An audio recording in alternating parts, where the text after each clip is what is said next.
And Roger, I'm wondering what has changed now, because there was a similar agreement that was signed in 1994. We've talked about that a moment ago, the agreed framework. In fact, there was more detail. It was more substantive than the agreement that we've heard about this time, the one that came out of Singapore.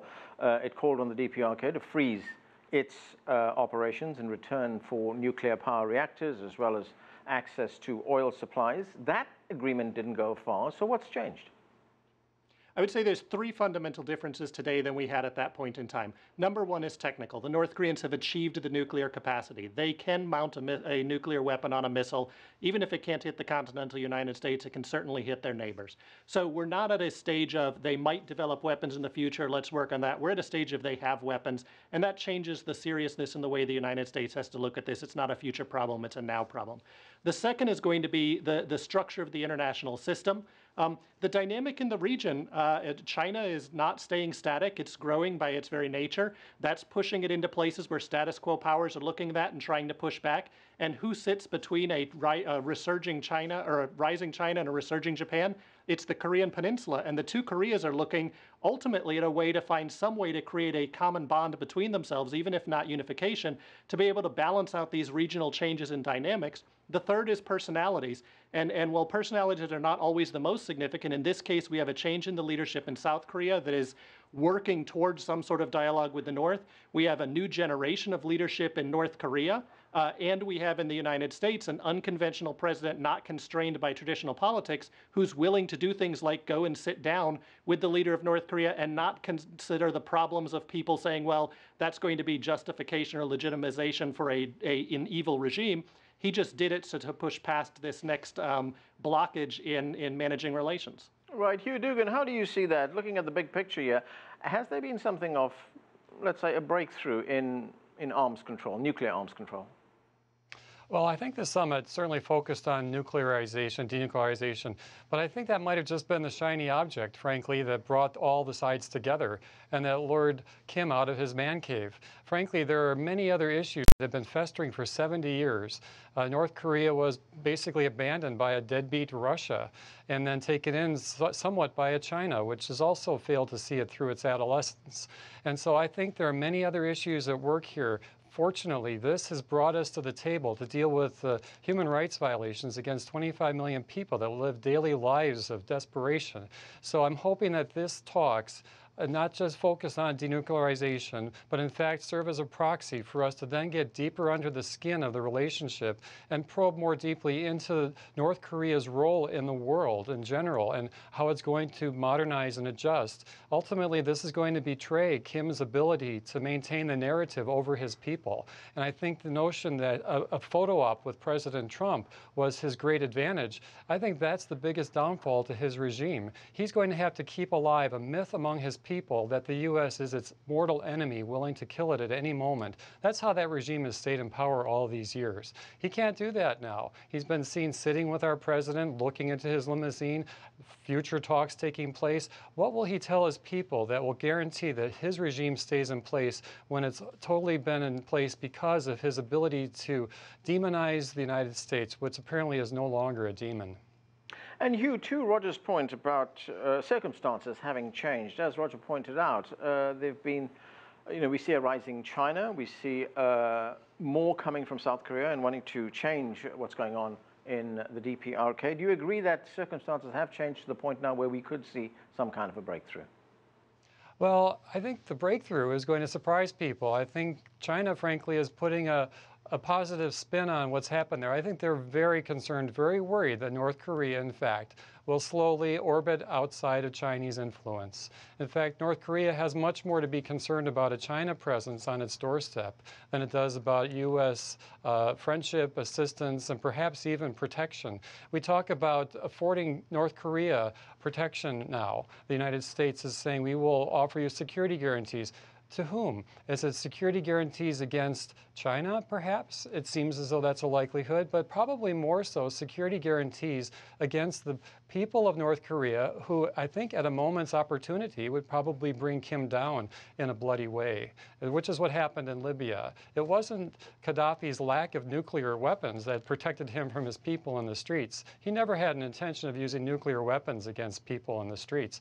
It was his unpopularity as a dictator and the first first moment the people had. They took him down, and that's Kim's biggest fear, and that's the protection that the U.S. is going to afford him against his own people, I believe, and probably against a China willing to encroach upon that territory over time and guarantee a buffer, so to speak, between South and China. Zhang, what kind of leverage does China have over the DPRK and its leadership?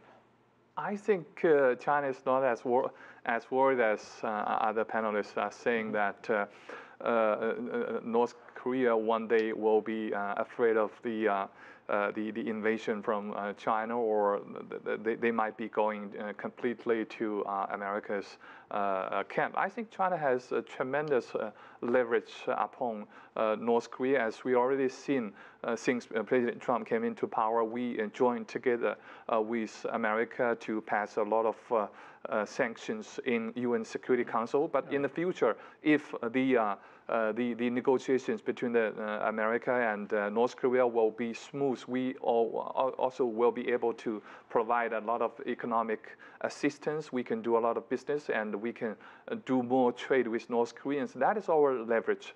And I don't think DPRK is expecting many U.S. investments in their country, because they're private companies. But China has a potential to increase a lot of investments in North Korea. Well, let's say these negotiations between the United States and the DPRK reach some kind of a stalemate. Yes. Do you see China turning up the pressure on the DPRK? I think China will step up to have more pressure on DPRK and to make sure Kim will finally eliminate its nuclear arsenal.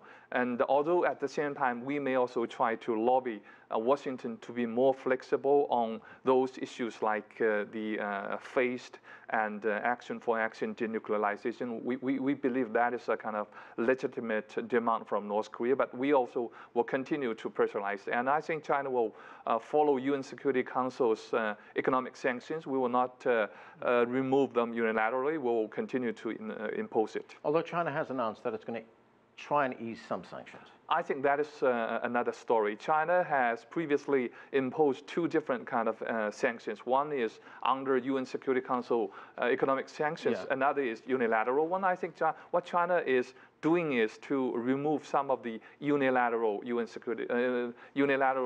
economic sanctions. Myung-koo Kang, the South Korean President Moon Jae-in, he's met several times with Kim Jong Un, the DPRK leader. They have a good relationship. How important will President Moon's role be in pushing this process forward? Domestically, President Moon, as you know well, since the early last year, candlelight movement in Korea, it toppled down, impeached the former president, and then President Moon elected based on this candlelight movement in South Korea. It's a massive civil society mobilization for removing past corruptions and bad practices. And then his support rate for the past year has been on average more than 70%, and sometimes it went over 80%. And then yesterday's landslide election victory once again reflect a strong support from the South Korean people about this inter-Korean reconciliation process and comeback of the Sunshine Policy. So from that point of view, President Moon has huge support domestically, and based on the huge political support, I think he can move a little bit more aggressive way of reconciliation process with North Korea. By the way, let me add one point about the difference between agreed framework of 1994 and the summit declaration President Donald Trump and Kim Jong Un. One big difference is that currently the North Korean regime, North Korean news media, publicized the declaration, joint declaration with President Donald Trump. So in the declaration, North Korean government made it quite clear, complete denuclearization. That kind of information is circulated and shared by the North Korean people. I'm not sure whether in 1994 the North Korean government actually publicized agreed framework. Right. Another important thing is that Kim Jong Un, or North Korean leader, is not just a general leader. It's a kind of in North Korea it's called Suryang. Suryang is a kind of infallible divine being. So the leader made a commitment for such kind of denuclearization with the American president, and that information is shared to the North Korean people. I think that's a very important point. Rodger, what about domestic political sentiment in the United States? Is there much support for what President Trump is doing here, or is it going to be split along, I guess, party lines again? Well, I think it's even beyond split along party lines. There's people within his own party who are criticizing it, saying that he gave away too much. The reality is, I think there's the political aspect that goes towards the president. And if you read the declaration that came out of the summit, it's a pretty fuzzy declaration. It doesn't have a whole lot of specificity to it. I don't think he would have received the same criticism in U.S. political spectrum had he not really played it up in the middle of the summit that he was coming out with the best deal ever. But yeah, there's going to be continued problems in the United States in following through with this. Congress is talking about finding ways to sort of force the president in. But that's also why this president, I think, has pushed down the implementation to Secretary of State Pompeo.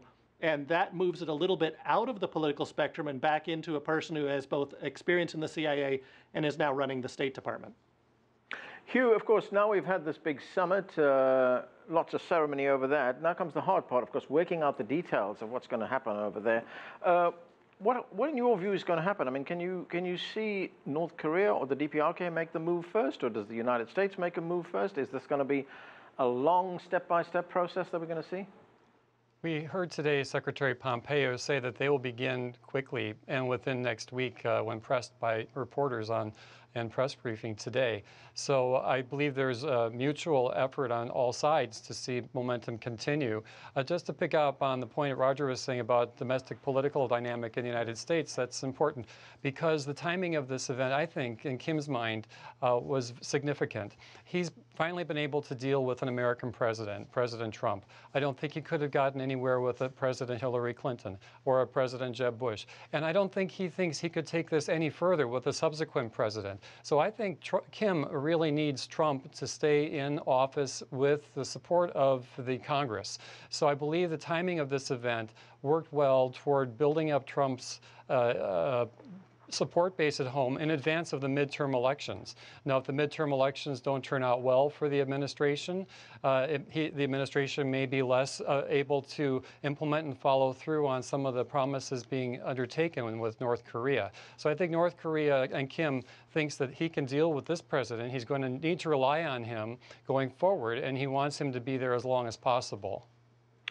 There was something else, Hugh, and that is Mike Pompeo saying that a great deal of work had been done in pre-summit talks, but they have not yet been put into writing. So they were not yet in that final document that was produced. What does that mean? Does this mean that they probably reached agreement on some significant other issues, and we'll only know about that in the weeks ahead? Yes, I hope so. I mean, I believe all of us were somewhat pleasantly surprised the other night when a document actually was produced and there was a signing ceremony in Singapore. There's an old saying about diplomacy, and diplomacy is the art of letting your opponent have your way. And I believe we're seeing that develop as it becomes more possible to formalize and publicize these steps one at a time. That will be revealed to us. Diplomacy depends upon transparency with the public, but of course it needs its backroom time to handle the subtle maneuvers that are too difficult for the players to perform in public. So I expect that indeed there will be a menu of things coming forward within the next week. This administration planned very, very seriously for this event, and it did so in very short order. I believe Kim probably did as well. But any suggestions that we went in unprepared or without a notion or not well studied, I think are poorly founded. And the document the other night showed that, and I believe that's just the beginning of what we'll see as other implementable steps that are action-oriented, which are going to be on a time schedule, I think, that Kim wants to see over the next several months.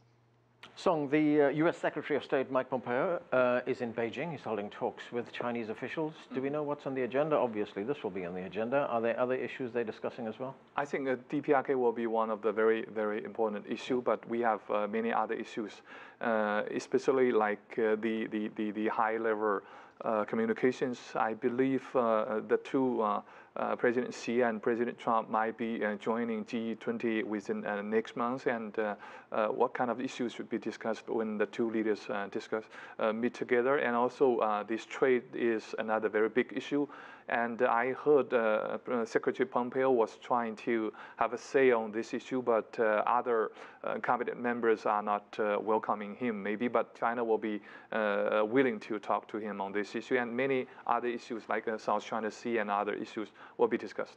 Trade and tariffs, definitely a big issue. We'll be watching that one. But we're going to end this discussion right here. Thanks to all of you for being with us.